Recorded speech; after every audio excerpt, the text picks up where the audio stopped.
Chapter 8 દ્વિપદી પ્રમેય ભાગ 3 આપણે સ્વાધ્યાય 8.1 જોઈ રહ્યા છીએ.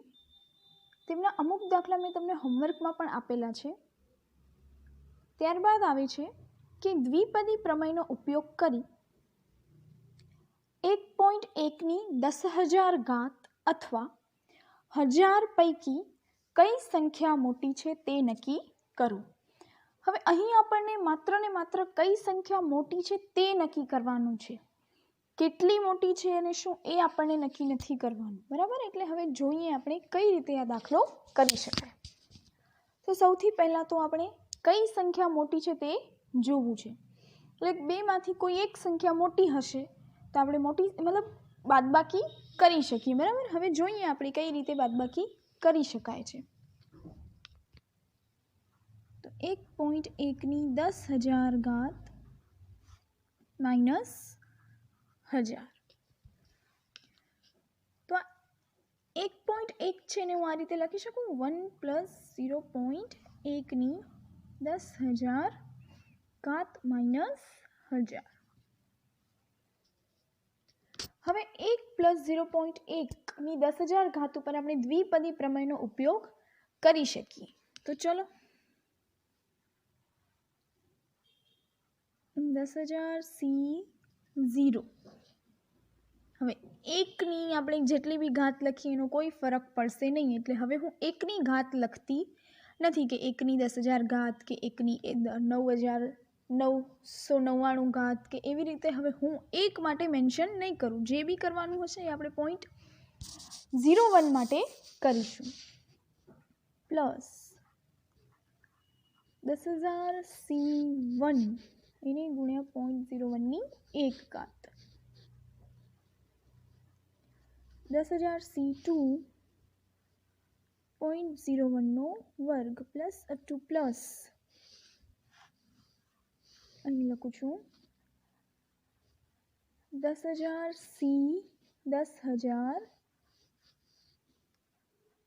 0.01 ની 10,000 ઘાત માઇનસ 1000. ચાલો હવે તમને ખબર છે NC0 એના બરાબર આપણે લખી શકીએ છીએ 1. ત્યારબાદ 10,000 C1 એટલે 10,000 C1 ને તમે લખશો એટલે શું મળશે 10,000 ગુણ્યા 0.1 મળશે. એને સોલ્વ કરશો એટલે આપણને મળશે 1000. આનું NCR ના સૂત્રમાં કિંમત મૂકજો એટલે જવાબ મળી જશે. 10,000 ફેક્ટોરિયલ છેદમાં 1 ફેક્ટોરિયલ 10,000 માઇનસ 1 ફેક્ટોરિયલ એ રીતે કરી અને પછી ફેક્ટોરિયલના સ્વરૂપમાં મૂકશો એટલે એનો જવાબ તમને મળશે. ચલો હવે બાકીના જે બધા જ પદ છે એ કેવા મળશે તમને ધન પદ મળશે, બરાબર છે. તો એ બધા લખું છું કે બાકીના ધન પૂર્ણાંક પદો, બરાબર. જે બી મળશે એ બધા જ ધન પૂર્ણાંક પદો મળશે અને એમાંથી આપણે 1000 બાદ કરીશું. તો પ્લસ 1000 અને માઇનસ 1000 કેન્સલ થઈ જશે ને આ 1 પ્લસ બાકીના ધન પૂર્ણાંક પદો. હવે આ બધા ધન પૂર્ણાંક પદોનો સરવાળો છે એનામાં પણ 1 ઉમેરીએ છીએ એટલે એ સંખ્યા છે 0 કરતાં તો મોટી જ મળશે. આટલું ખબર પડી ગઈ, બરાબર છે. એટલે કે આપણે જે બે બાદબાકી લીધી એ આપણને કેવી મળી 0 કરતાં મોટી મળી. હવે તમને જ ખબર છે કે મોટી સંખ્યામાંથી નાની સંખ્યા બાદ કરીએ તો એનો જવાબ આપણને ધન મળે. જ્યારે નાની સંખ્યામાંથી મોટી સંખ્યા બાદ કરી હોય તો આપણે જવાબ કેવો મળશે ઋણ મળશે, એટલે કે માઇનસમાં જવાબ મળશે. જ્યારે અહીં શું મળે છે આપણને ધન મળે છે, પોઝિટિવ જવાબ જ મળે છે. નેગેટિવ સાઇન જો આવતી હોય તો શું કહેવાય કે 1.1 ની 10,000 ઘાત એ 1000 કરતાં નાનું છે પણ આપણને શું મળે છે પોઝિટિવ જ મળે છે. એટલે આપણે કહી શકીએ કે તેથી 1.1 ની 10,000 ઘાત એ 1000 કરતાં મોટા છે. તેથી 1.1ની 10,000 ઘાત મોટી સંખ્યા છે. ચલો ત્યારબાદ લઈએ દાખલા નંબર 2 એટલે કે દાખલા નંબર 11 એના પછીનો કે a પ્લસ બીની 4 ઘાત માઇનસ a માઇનસ બીની 4 ઘાત શોધો. એટલે સૌથી પહેલા આપણને આ શોધવાનું છે અને તે પરથી વર્ગમૂળમાં 3 પ્લસ વર્ગમૂળમાં 2ની 4 ઘાત માઇનસ વર્ગમૂળમાં 3 માઇનસ વર્ગમૂળમાં 2ની 4 ઘાતનું મૂલ્ય શોધો. આટલું આપણે કરવાનું છે. તો હવે આ આપણે ઇઝીલી કરી શકીએ છીએ. કઈ રીતે? તો જોઈએ કે a પ્લસ બીની 4 ઘાત. તો આના ઉપર તમે a પ્લસ બીની 4 ઘાત અને a માઇનસ બીની 4 ઘાત બંનેનું અલગ અલગ તમે કરી શકો છો. શું લગાવી શકાય આપણે એના ઉપર? દ્વિપદી પ્રમેય છે એ લગાવી શકીએ છીએ. તો ચલો લગાવીએ. પહેલાં તો 4c0 a ની 4 ઘાત પ્લસ 4c1 a ની 3 ઘાત b 4c2 a square b square 4c3 ab cube અને પ્લસ 4c4 બીની 4 ઘાત. હવે આવું જ આપણને મળશે a માઇનસ બીની 4 ઘાતમાં, પણ જ્યાં એક એક પદ જે છે એ કેવા મળશે આપણને? માઇનસ મળશે. 4c1 a ની 3 ઘાત b એટલે બીની જ્યાં એકી ઘાત આવશે એ પદ આપણને કેવું મળશે? એટલે માઇનસ. એટલે કે દ્વિપદી પ્રમેયના જે યુગ્મ પદ હશે એ કેવા થશે? માઇનસ થશે. Plus 4c2 a square b square minus 4c cube ab ઘન અને પ્લસ 4c4 બીની 4 ઘાત. હવે જુઓ, હવે આ બંને પદનું આપણે બાદબાકી કરવાનું છે. હવે આ બંને પદની બાદબાકી કરો એટલે જે પદ પોઝિટિવ છે એ પદ નેગેટિવ થઈ જશે. એટલે કે દરેક પદની સાઇન છે એ ચેન્જ થશે. સિમ્પલ લોજિકથી વિચારો કે હવે આપણે શું કરીશું? a પ્લસ બીની 4 ઘાત માઇનસ a માઇનસ બીની 4 ઘાત. એટલે હવે આપણે બધા જ પદ લખીએ 8મા 9મા 10માની જેમ. એની જરૂર નથી. તમે વિચારી શકો છો કે હવે આ બધા જ પદ જે પ્લસવાળા પદ છે એ બધા માઇનસ થઈ જશે અને માઇનસવાળા જે પદ છે એ કેવા થશે? પ્લસ થશે.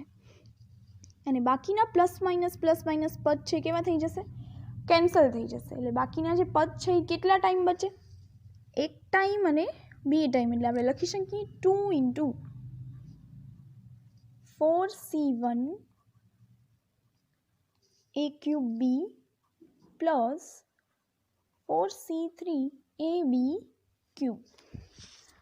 વિચારજો, ન સમજમાં આવે તો આના 4 પદ લખવાના, માઇનસ કરી આના 4 પદ લખવાના, નિશાની બદલવાની છે એ ભૂલવાનું નહીં. સરખા સરખા પદને કેન્સલ કરો અને બાકીના જે પદ છે એને લખો એટલે તમને ફાઇનલ આ જ આન્સર મળશે. ચલો હવે આના પછી જોઈએ આપણને શું મળે છે. તો હવે જોઈ શકાય છે કે આ પદમાં આપણને આપેલું છે 4c1. તો એને સોલ્વ કરવાનું છે. તો 4c1ને તમે ઇઝીલી સોલ્વ કરી શકો છો. જેમ તમે 10,000 વાળું પદ ઇઝીલી સોલ્વ કરી શકતા હતા 10,000c1, તો આ પણ કરી શકો. હવે આના ગુણાકારમાં બીજી કોઈ સંખ્યા નથી, ગુણાકાર કે ભાગાકારમાં. એટલે 4c1 આપણને શું મળશે? 4a cube b. ચલો હવે 4c3 એ પણ તમને 4 જ મળશે. જેને ન સમજમાં આવે કે 4 ક્યાંથી આવ્યું તો આ સૂત્ર લગાવી શકે છે. n ફેક્ટોરિયલ છેદમાં r factorial n minus r factorial. એટલે આ થાય 4 ફેક્ટોરિયલ 3 ફેક્ટોરિયલ 1 ફેક્ટોરિયલ. હવે આ 4 ગુણ્યા 3 ફેક્ટોરિયલ 3 ફેક્ટોરિયલ 3 ફેક્ટોરિયલ થઈ જશે કેન્સલ. બરાબર છે? એટલે ab ક્યુબ. હવે 4 છે એ સામાન્ય કાઢી શકાય એટલે થઈ જશે 8 અને એ બી પણ સામાન્ય કાઢી શકાય, બંનેમાં સામાન્ય છે એ સ્ક્વેર પ્લસ બી સ્ક્વેર. હવે આ જે આપણને મૂલ્ય મળ્યું છે એ મળ્યું છે એ પ્લસ બીની 4 ઘાત માઇનસ એ માઇનસ બીની 4 ઘાત. હવે એના પરથી આપણને એકનું મૂલ્ય શોધવાનું છે. જે મૂલ્ય કયું શોધવાનું છે? તો વર્ગમૂળમાં 3 પ્લસ વર્ગમૂળમાં બીની 4 ઘાત માઇનસ વર્ગમૂળમાં 3 માઇનસ વર્ગમૂળમાં બેની 4 ઘાત. હવે આ અને આપણને જે આપેલું છે એ બંનેને સરખાવીએ તો આપણને શું મળે? એ બરાબર વર્ગમૂળમાં 3 અને બી બરાબર વર્ગમૂળમાં 2. તો હવે તમે કિંમત મૂકો. 8 ગુણ્યા વર્ગમૂળમાં 3 ગુણ્યા વર્ગમૂળમાં 2 વર્ગમૂળમાં 3નો વર્ગ પ્લસ વર્ગમૂળમાં 2નો વર્ગ. તો શું મળે? 8 વર્ગમૂળમાં 6 વર્ગમૂળ ઉડી જશે એટલે 3 પ્લસ 2 એટલે કે થયા 5 એટલે થયું 40 વર્ગમૂળમાં 6. ત્યારબાદ તમને જે દાખલો આપ્યો છે એ સેમ આવો જ આપેલો છે, બસ જ્યાં પ્લસ હતું ત્યાં માઇનસ થશે. જોઈ લઈએ કે x પ્લસ 1ની 6 ઘાત પ્લસ x માઇનસ 1ની 6 ઘાત શોધો.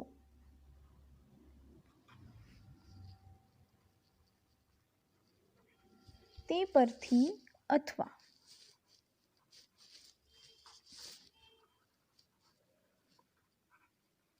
અન્ય રીતે વર્ગમૂળમાં 2 પ્લસ 1ની 6 ઘાત પ્લસ વર્ગમૂળમાં 2 માઇનસ 1ની 6 ઘાત મેળવો.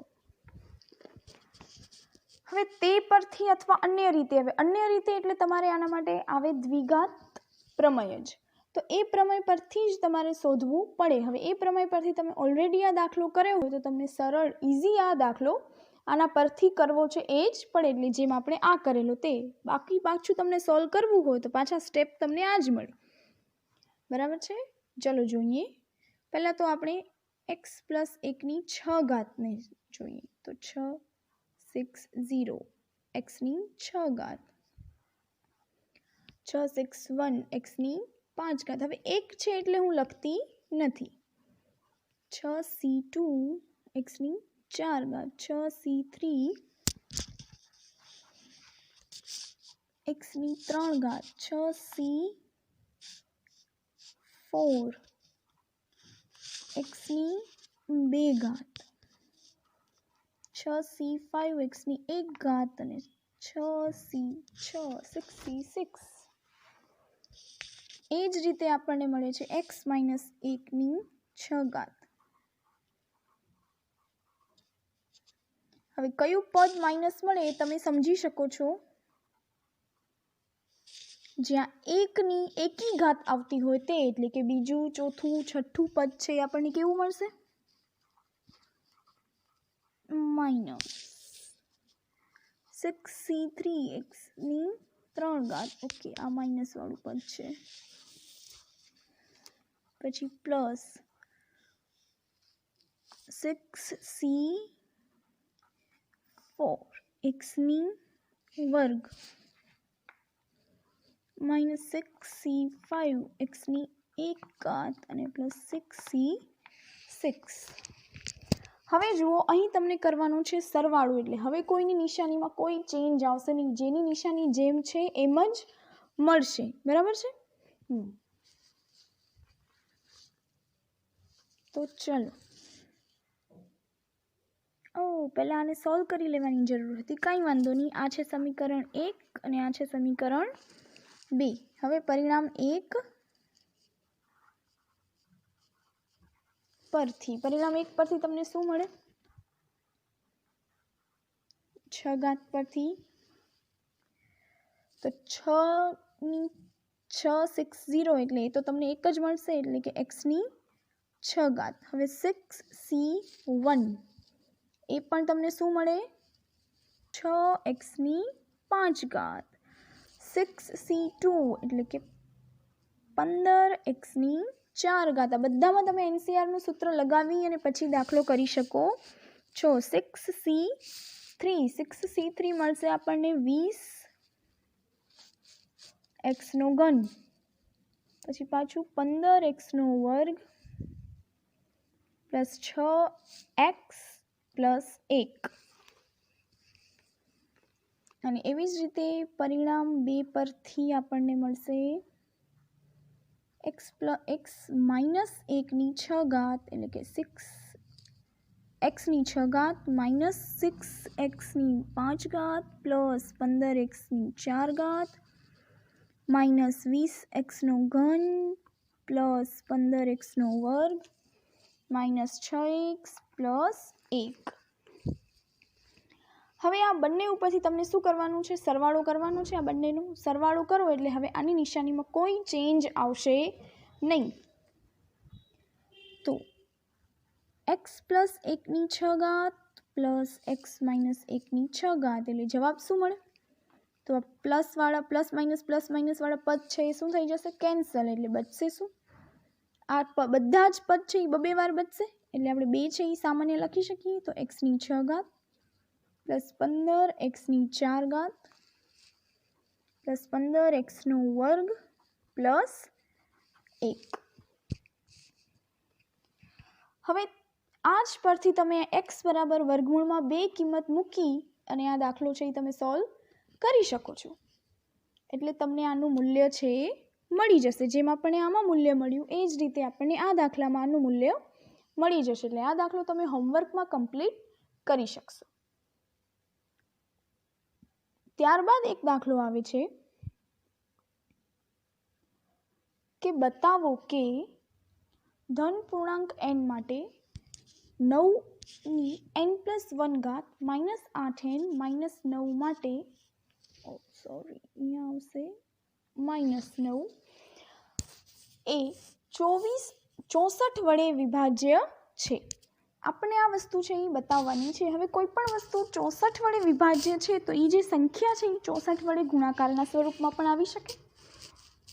તો બસ આપણે આ સંખ્યામાંથી 64 છે એને સામાન્ય લાવવાના છે। એના માટે આપણે દ્વિઘાત સમીકરણનો દ્વિઘાત પ્રમેયનો આપણે ઉપયોગ કરીશું। તો કઈ રીતે? તો આપણે આ વસ્તુ જે આપેલી છે એમાં જ દ્વિઘાત પ્રમેયનો ઉપયોગ કરીશું। તો જોઈએ તો 9n+1 માઇનસ 8n માઇનસ 9, તો તમે આને આ રીતે લખી શકો 1 + 8n+1 માઇનસ 8n માઇનસ 9। હવે આના ઉપર આપણે એનસીઆરનું સૂત્ર લગાવી શકીએ। તો n+1 c0 n+1 c1 × 8 n+1 c2 8નો વર્ગ। આ જ રીતે આપણે બધા જ પદ લખી શકીએ છીએ અને લાસ્ટનું જે પદ આવશે n+1 c n+1 આવશે, બરાબર। અને 8ની n+1 ઘાત। ચલો, એટલે આ આપણે બધું આના માટે લખ્યું અને ત્યારબાદ આવશે -8n માઇનસ 9। હવે આગળ શું થશે? તો આ શું થઈ જશે? 1। ત્યારબાદ n+1 c1 એ થશે n+1 × 8। હવે બાકીના બધા જ પદને હું એઝ ઇટ ઇઝ રાખું છું, જેમ છે તેમ જ લખું છું। શા માટે? તો એ તમને બસ થોડીક વારમાં જ ખબર પડશે। હવે આપણને જે જોઈએ છીએ એ તો આ પદમાંથી 64 છે એ સામાન્ય જોઈએ છીએ, એટલે કે 64ના ગુણાકારમાં આ સંખ્યા લખાવવી જોઈએ, બરાબર છે। તો હવે આ બધા જ પદમાંથી તો 64 સામાન્ય નીકળી શકે છે। આટલા બધા જ પદમાંથી જે છે -8n માઇનસ 9 અને આ સ્ટાર્ટિંગના પદ છે એમાંથી 64 નીકળતું નથી, એટલે કે એમાંથી 64 છે એ સામાન્ય કાઢી શકીએ નહીં। બાકીના બધા જ પદમાં 8નો વર્ગ છે, 8નો વર્ગ એટલે 64 થાય, નીકળી શકે। ચલો, હવે આ થશે 1 + 8n + 8 n+1 c2 8નો વર્ગ plus up two plus n+1 c n+1 8ની n+1 ઘાત -8n -9 એટલે આ શું થઈ જશે 8n + 9 પ્લસ n+1 c2 8નો વર્ગ n+1 c n+1 8 n+1 ઘાત -8n -9 આ થઈ ગયું કેન્સલ. હવે જે બધા જ પદ છે એમાંથી હું 8નો વર્ગ સામાન્ય લઈ શકું. 8નો વર્ગ એટલે ડાયરેક્ટ 64 લખું તો સમજાશે. હવે આપણે આના વચ્ચેના એકાદ બે પદ છે એ લખીએ એટલે તમને ખ્યાલ આવે કે n+1 c2 as it is, પછી n+1 c3 ની 8 ઘાત એટલે આ 3 ઘાત હોય તો 2 ઘાત સામે નીકળી ગઈ, હવે આવશે 8ની 1 ઘાત. એ જ રીતે તમને લાસ્ટમાં મળશે n+1 c n+1 8ની n-1 ઘાત. કેટલી આવશે n-1 ઘાત. અને આખા પદને આપણે 64ના ગુણાકારમાં લખી શકીએ છીએ. તો શું કહેવાય કે જે 64 વડે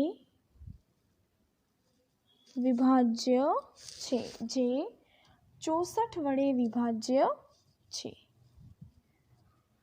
હવે આપણને એક આપેલું છે દાખલા નંબર 14. સાબિત કરો કે